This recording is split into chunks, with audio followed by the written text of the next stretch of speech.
राजनीति से जुड़ी हर खबर चाहिए तो सब्सक्राइब करें और साथ ही बेल आइकन को प्रेस करें लेटेस्ट न्यूज सबसे पहले पाने के लिए।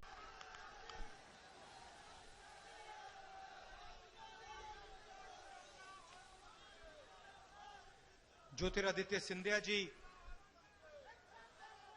रामदेव पांडे जी, साजिद अली जी, शैलेश पाठक जी, प्रेम प्रकाश अग्रवाल जी, नरेंद्र पाल सिंह जी, तस्लीम रजा खान जी, आबिद रजा खान जी, हमारे कैंडिडेट्स सर्वराज सिंह जी और प्रवीण एरोन जी, कांग्रेस के हमारे सब कार्यकर्ता भाइयों और बहनों, प्रेस के हमारे मित्रों, जो वहां छत पे लोग खड़े हैं और पीछे छत पे लोग खड़े हैं, दीवार पे जो लोग खड़े हैं, आप सबका यहां बहुत बहुत स्वागत, नमस्कार।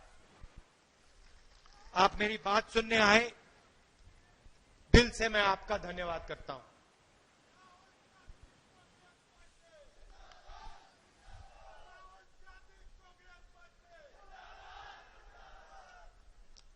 पांच सालों से दिल्ली में नरेंद्र मोदी जी की सरकार और कुछ समय से अब उत्तर प्रदेश में योगी की सरकार, बहुत बड़े वायदे किए थे। हर रैली में नरेंद्र मोदी कहते थे 2 करोड़ युवाओं को मैं रोजगार दूंगा। यहां जाते थे, किसानों से कहते थे देखो सही दाम तुम्हें सिर्फ मैं दे सकता हूं, कर्जा माफ सिर्फ मैं करके दिखाऊंगा। देश की जनता से कहा हर बैंक अकाउंट में मैं 15 लाख रुपए डाल के दिखा दूंगा। 5 साल हुए नारा चलता था। सुनिए भैया, 5 साल पहले नारा चलता था अच्छे दिन आएंगे। 5 साल बाद नारा चला है चौकीदार। देखिए, आप हिंदुस्तान में कहीं भी जाके ये शब्द बोलिए, चौराहे पे जाके बोलिए चौकीदार, हिंदुस्तान आपको जवाब देगा चौकीदार चोर है एकदम। 5 साल में क्या बदला? नरेंद्र मोदी जी ने जो झूठ बोले उसकी सच्चाई हिंदुस्तान के सब लोगों के सामने आ गई। पूरे देश को मालूम है कि चौकीदार ने चोरी की। पूरा देश जानता है 45 साल से सबसे ज्यादा बेरोजगारी हिंदुस्तान में, फैक्ट्रियां बंद, छोटे दुकानदारों की जिंदगी नष्ट, बेरोजगार युवा हर प्रदेश में आपको मिलेंगे। करोड़ों युवा, भाई और बहनों, 27,000 युवा 24 घंटे में रोजगार खोते हैं नरेंद्र मोदी की देन। और सबसे बड़ा झूठ आपको बोला 15 लाख रुपए हर बैंक अकाउंट। मैंने ये बात पकड़ ली।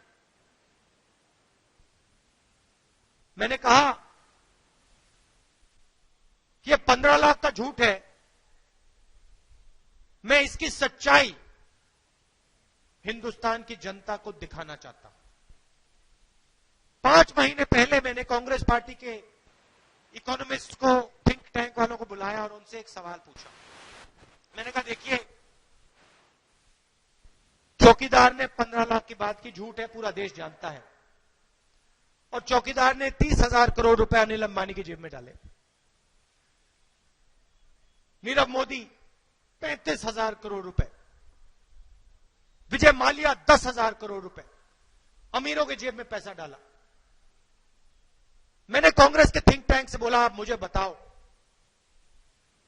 अगर कांग्रेस पार्टी हिंदुस्तान के गरीब लोगों के बैंक अकाउंट पे पैसा डालना चाहे, ठीक है 15 लाख नहीं डाल सकते, कितना डाल सकते हैं? एक शर्त है, नुकसान नहीं होना चाहिए। कांग्रेस पार्टी के इकोनॉमिस्ट गए, वापस आए, उन्होंने एक नंबर लिखा मेरे लिए, 72,000 रुपए। भाइयों और बहनों, साल के 72,000 रुपए, 5 साल के 3,60,000 रुपए हिंदुस्तान की सरकार हिंदुस्तान के गरीब लोगों को दे सकती है। इससे किसी को नुकसान नहीं होने वाला है। मजे की बात सुनिए, मजे की बात सुनिए, कांग्रेस पार्टी का जादू समझिए। चौकीदार ने आपके जेब में से नोटबंदी करके, गब्बर सिंह टैक्स लागू करके आपके जेब से पैसा निकालकर अनिल अंबानी की जेब में डाला।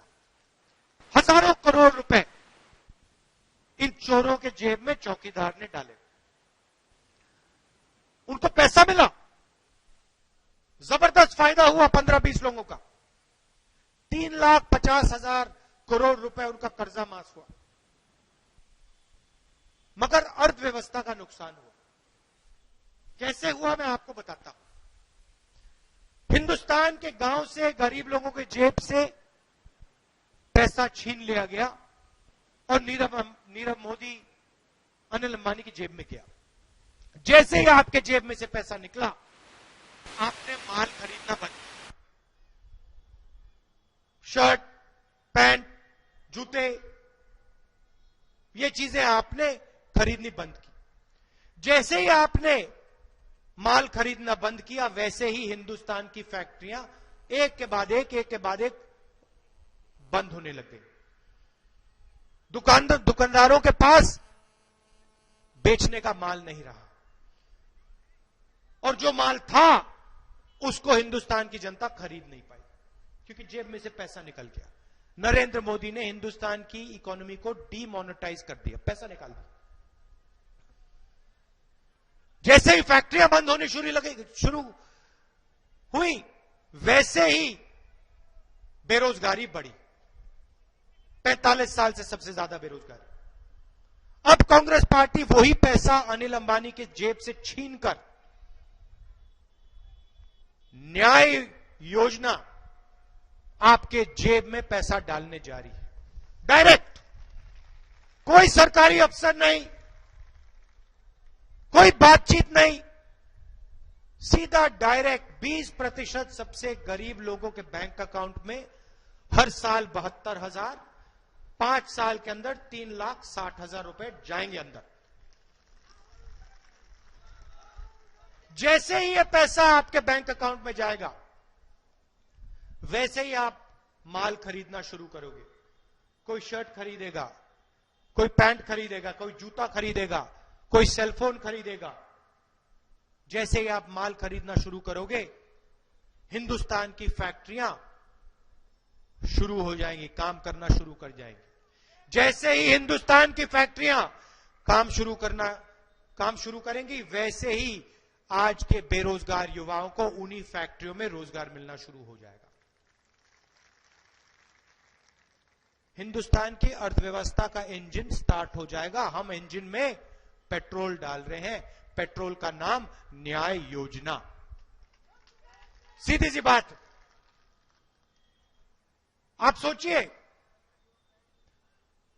2019 के बाद इस देश में 12,000 रुपए प्रति महीना की आमदनी का कोई भी हो, उसके बैंक अकाउंट में 72,000 रुपए जाने वाले हैं। नरेंद्र मोदी जी पूछते पैसा कहां से आएगा? मध्य प्रदेश, छत्तीसगढ़, राजस्थान में हमने कर्जा माफी की। मैंने चुनाव में बोला हम किसानों का कर्जा माफ करने जा रहे हैं। कुछ भी हो जाए, आसमान फट जाए, किसानों का कर्जा माफ होगा। नरेंद्र मोदी कहते हैं कैसे होगा, पैसा ही नहीं है, कैसे होगा? भाषणों में बोला, कांग्रेस पार्टी झूठ बोल रही है। भाई और बहनों, मध्य प्रदेश, राजस्थान, छत्तीसगढ़ चुनाव खत्म हुआ, 10 दिन नहीं लगे, 2 दिन में हर किसान का कर्जा माफ हो गया। 72,000 करोड़ रुपए हमने हिंदुस्तान के किसान का कर्जा माफ किया था। यूपीए की सरकार थी। यह फर्क है हम में और उनमें। नरेंद्र मोदी को मैं बताता हूं पैसा कहां से आएगा। नरेंद्र मोदी जी, पैसा आपके मित्र अनिल अंबानी के जेब से आएगा। उसको आपने जेल में नहीं डाला, नीरव मोदी को जेल में नहीं डाला, मेहुल चोकसी को जेल में नहीं डाला, विजय माल्या बाहर घूम रहा है। लाखों करोड़ रुपए इन्होंने हिंदुस्तान के बैंक से कर्जा लिया, वापस नहीं दिया। इनको आप भागने देते हो, इनसे पैसा क्यों नहीं लेते हो? मगर अगर हिंदुस्तान का कोई भी किसान 20,000 रुपए कर्जा ले, 20,000 रुपए कर्जा ले, वापस ना दे, नरेंद्र मोदी की सरकार उसको जेल में डाल देती है। हमें न्याय चाहिए। अगर अनिल अंबानी जेल नहीं जाएगा तो हिंदुस्तान का किसान जेल नहीं जाएगा। और अगर आप हिंदुस्तान के किसान को जेल में डालना चाहते हैं तो पहले अनिल अंबानी, नीरव मोदी, विजय माल्या को जेल में डालिए, फिर बात कीजिए हमसे। सही बात है ना? बिल्कुल सही बात है। तो हमने अपने मैनिफेस्टो में लिख दिया है, भाइयों और बहनों, 2019 के चुनाव के बाद कांग्रेस पार्टी की सरकार बनेगी और जैसे ही कांग्रेस पार्टी की सरकार बनेगी हम कानून बदल देंगे। हिंदुस्तान का कोई, अच्छी तरह सुनिए, ऐतिहासिक निर्णय है। यूपी के किसान अच्छी तरह सुनिए, जैसे ही हमारी सरकार बनेगी हिंदुस्तान का कोई भी किसान कर्ज ना लौटाने के कारण जेल में नहीं डाला जा सकेगा। आप हिंदुस्तान के किसान को जेल में डालना चाहते हो, पहले अनिल अंबानी को डालो, पहले उन चोरों को अंदर करो, फिर किसानों की बात करो। दो हिंदुस्तान नहीं चाहिए हमें, एक हिंदुस्तान चाहिए, उसमें सबको न्याय मिलना चाहिए। दो हिंदुस्तान नहीं बनेंगे। नरेंद्र मोदी रोजगार की बात करते हैं, जहां जाते हैं रोजगार की बात करते हैं। 2 करोड़ युवाओं को हर साल रोजगार दूंगा। चौकीदार ने यहां किसी को रोजगार दिया? कोई एक युवा है यहां पे जो हाथ उठा के कह सकता है, हां चौकीदार ने मुझे रोजगार दिया, चोर ने मुझे रोजगार दिया? कोई कह सकता है यहां पे?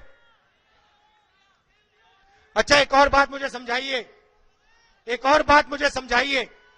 आपने देखा कि कांग्रेस पार्टी नरेंद्र मोदी के खिलाफ लड़ी, आपने देखा कि कांग्रेस पार्टी ने नारा दिया चौकीदार, और जनता ने जवाब दिया चोर है।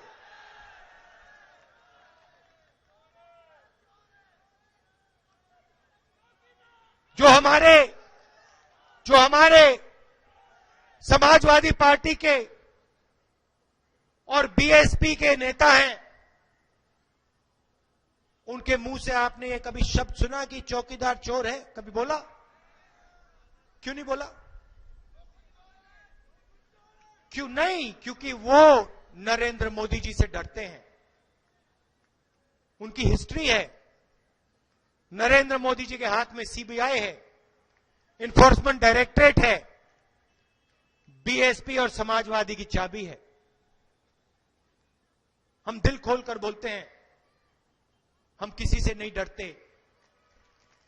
अगर नरेंद्र मोदी चोर है, अगर नरेंद्र मोदी चोर है तो कांग्रेस पार्टी और राहुल गांधी हर मीटिंग में दिल खोलकर बोलेगा चौकीदार चोर है। अच्छा, रोजगार की बात। नरेंद्र मोदी ने कहा 2 करोड़ युवाओं को रोजगार, किसी को रोजगार नहीं दिया। मैं आपको साफ बताता हूं, मैं झूठ नहीं बोलने आया हूं। मैं 15 लाख की बात नहीं करूंगा, 3,60,000 रुपए की बात करूंगा। मैं 2 करोड़ युवाओं को रोजगार देने की बात नहीं करूंगा, मगर मैं आपको यह बताऊंगा कि हिंदुस्तान की सरकार में 22 लाख खाली नौकरियां हैं। 1 साल के अंदर कांग्रेस पार्टी उन 22 लाख नौकरियों को भर के आपको दे देगी। 10 लाख युवाओं को पंचायतों में रोजगार दिया जा सकता है। मैं झूठ नहीं बोलूंगा, मैं सच बोलूंगा। 10 लाख युवाओं को पंचायतों में हम रोजगार दिलवा देंगे। और अगर उत्तर प्रदेश का कोई युवा, हमारे कैंडिडेट ने मीटिंग की परमिशन की बात बोली, कहा कि मीटिंग की परमिशन नहीं मिल रही थी। बीजेपी कांग्रेस पार्टी की मीटिंग नहीं करने देना चाहती। मैं आपको परमिशन की बात बताता हूं। यूपी का कोई भी युवा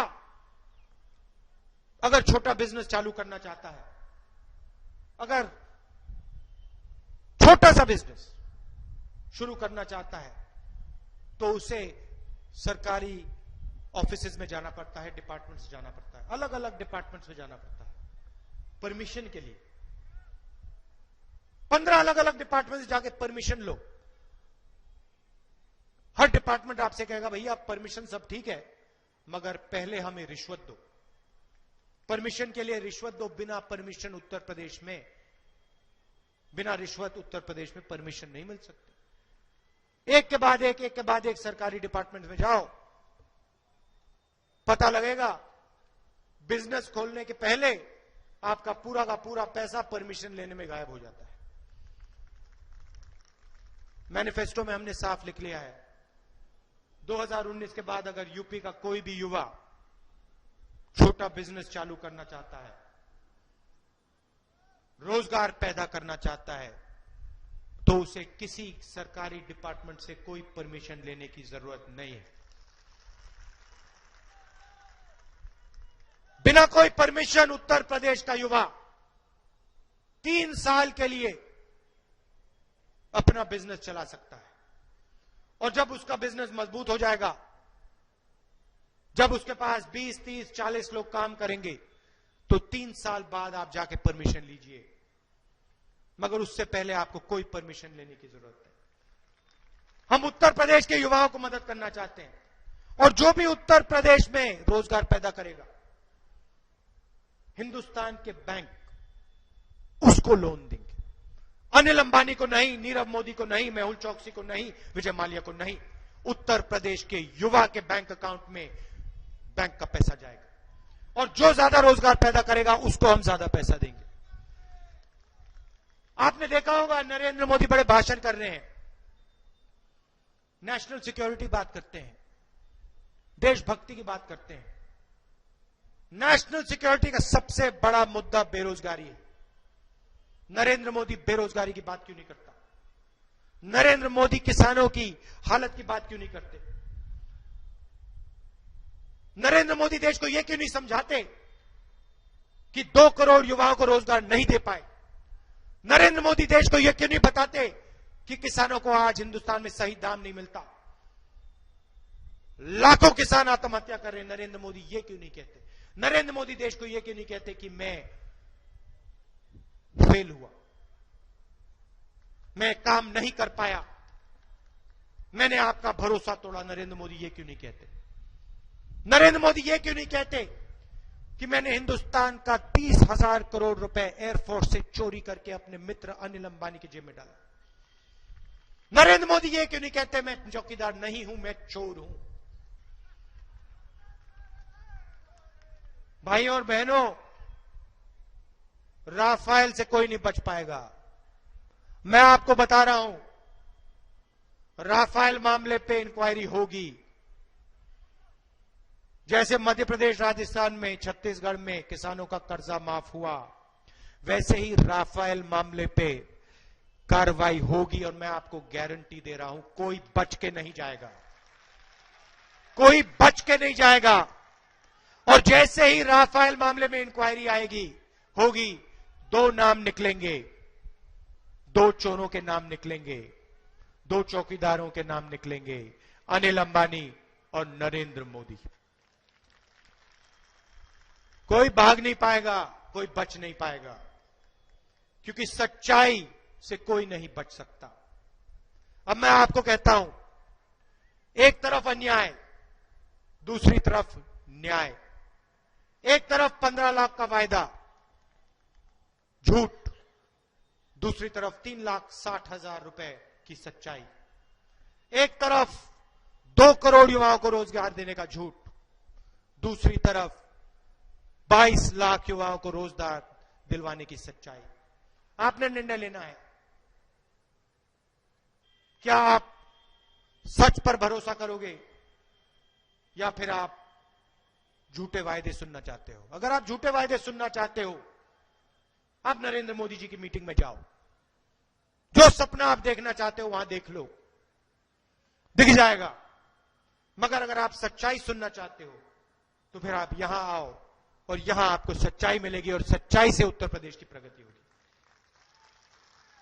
अंत में मैं आपसे एक और बात बोलना चाहता हूं। देखिए, बीएसपी, एसपी, बीजेपी ने उत्तर प्रदेश का बहुत नुकसान किया है, जबरदस्त नुकसान किया है।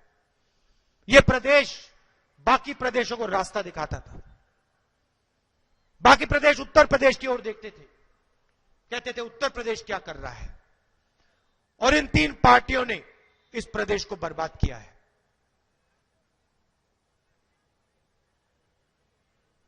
मैंने सिंधिया जी को और प्रियंका जी को यहां भेजा है और मैंने उनको एक लक्ष्य दिया है। मैंने उनसे कहा है, देखिए, उत्तर प्रदेश में कांग्रेस पार्टी की विचारधारा, कांग्रेस पार्टी की सरकार बनानी है और यह काम हम पूरा करके आपको दिखाएंगे और हम आपको ऐसी सरकार देंगे उत्तर प्रदेश में, ऐसी सरकार देंगे कि पूरा देश उत्तर प्रदेश की ओर देख के कहेगा, हां, हमें ऐसी सरकार चाहिए। आप सबका दिल से बहुत बहुत धन्यवाद। हमारे कैंडिडेट्स को आप यहां जिताइए, इनको वोट दीजिए, लोकसभा भेजिए। दिल से बहुत बहुत धन्यवाद। नमस्कार, जय हिंद।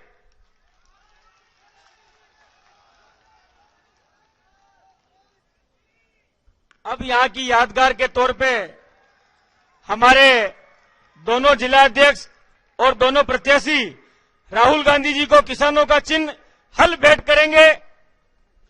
हमारे दोनों जिलाध्यक्ष और दोनों प्रत्याशी मिलकर राहुल गांधी जी को किसानों की लड़ाई लड़ने के लिए आभार के स्वरूप में हल प्रतीक भेंट करेंगे।